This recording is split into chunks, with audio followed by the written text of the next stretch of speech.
Syederon beredar video di media sosial memperlihatkan detik-detik keluarga menangis histeris minta peti jenazah Brigadir J dibuka namun ditolak oleh polisi.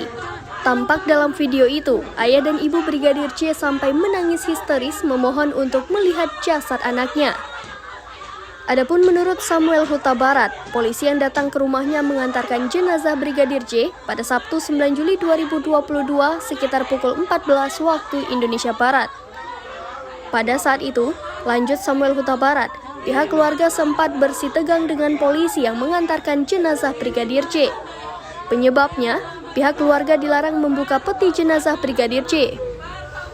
Saat itu polisi tidak menjelaskan alasan mengapa pihak keluarga dilarang membuka peti jenazah Brigadir J. Setelah lama bersitegang, akhirnya pihak keluarga diperbolehkan membuka peti jenazah Brigadir J.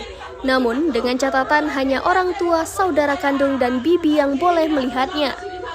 Sementara itu seorang ahli forensik dari RSUD Banten, Budi Suhendar menyebut, luka sayatan pada korban tewas Brigadir J tidak mungkin berasal dari peluru yang ditembakkan. Sebab, menurutnya luka sayatan dalam istilah forensik adalah luka terbuka akibat kekerasan benda tajam dengan tepi luka yang rata dan dalam. Budi menjelaskan, proyektil peluru mungkin saja bisa mengakibatkan luka terbuka, namun hanya dangkal. Diberitakan sebelumnya, Polri menyebutkan adanya sayatan di tubuh jenazah Brigadir Nopriansyah Yosua Huta Barat alias Brigadir J yang tewas dalam baku tembak di rumah Kepala Divisi Profesi dan Pengamanan atau Propam Polri Irjen Verdi Sambo terjadi akibat proyektil yang ditembakkan oleh Baradae.